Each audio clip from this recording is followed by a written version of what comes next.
Hey, it's Mike from Mad Raven Woodworks. I've been getting a lot of messages on Instagram lately on how I photograph, film, edit my stuff. I got a lot of random crap. Everything you see me do is done alone. So if you're working alone, like me, you got nobody around to help, I'm going to show you some tips and tricks that I use that's going to up your social media game.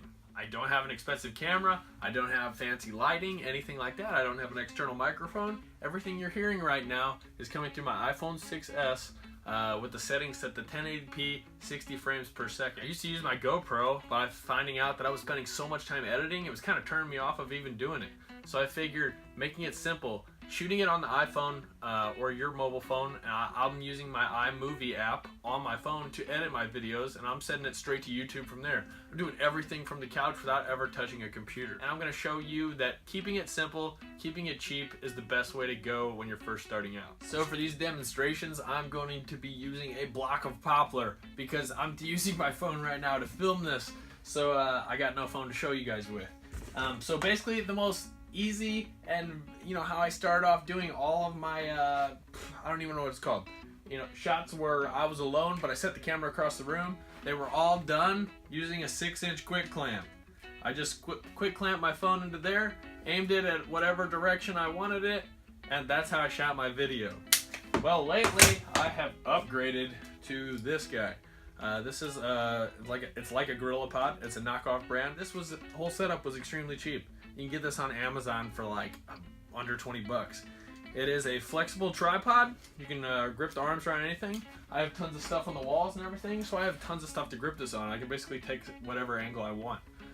And then the top, of course, is a phone adapter. This is how I shoot it. I put my phone right there, screen facing me, and then I angle whatever I want.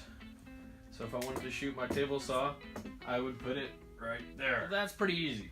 But let's say you want to get a shot that you can't, you don't have anything to grip. You're outside or whatever maybe. I was originally using this tripod. Broke here, and this thing, that thing just fell off. So that thing's a piece. I'm gonna show you something you can make for cheaper that's gonna leave a smaller footprint. This is quite wide. These little aisles, this is too big. So I'm gonna show you how to make this. Alright, so you guys are gonna love this. This is a Mad Raven Quick and Dirty Special right here. How it works is I put a quick clamp. This one's like a $3 clamp from Harbor Freight, F clamp. And I will this gives my flexible tripod something to wrap my legs around, and so it's, I don't want my phone to crash to the ground. That'd be bad. So this would be a real safe, real stable way to do it. So basically I can film anywhere in the workshop. I don't have to depend on something on the wall that I can wrap the legs around. I'm going to show you guys how to do this right now, super fast, so let's get to it. So I got my 6-foot 2x2 cut right there, and then I got two 18-inch 1x4s cut for the base. They both have notches in the center of them. Basically what you're going to want to do is you're going to want to find the middle, and then you are going to want to trace the width of this board, and then you're going to, with a jigsaw or bandsaw, whatever, table saw, you're going to want to cut this area out, going a little over halfway. If you go, too little, if you stop here, then they're not going to fit together. But if you go a little more than halfway, it's still going to be okay. You're just going to have a little gap there. It's not going to be a big deal. It's still going to fit well. So you want these to be a tight fit. So try to, make them a little thinner than they should. Make these gaps a little thinner than they should be. And then if they're too thin, you can't get it fit in. Start shaving a little bit off at a time. These fit in. Once you find it, you just take that, and then you get your rubber mallet. Hammer it flush like that. So once you have that, you want to countersink holes here and here, and you also want to countersink holes on this one, because you're going to want to stand that up. Yeah, you're going to want to stand that up right there, hold it steady, and then you're going to want to drive some screws in there. One on each side isn't going to be good enough. The more screws, the better. So there you go. Done.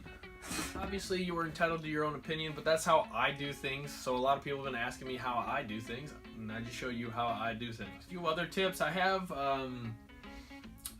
don't go crazy with filters. Filters usually look good while you're looking at them, and then you post them, and then a week later you're like, why did I do that? Make your pictures bright. Try to use natural light when possible. I work and go to school during the day, so I usually don't have that option. Never use a filter to like 100%. Usually, sometimes maybe 50% looks good on some of them. But, keep it simple. Try to post pictures that you won't regret in a week. And if you like this video, please subscribe. Try to get some more content out for you. I got another video coming out tomorrow. I thank you guys for watching. I'll see you later.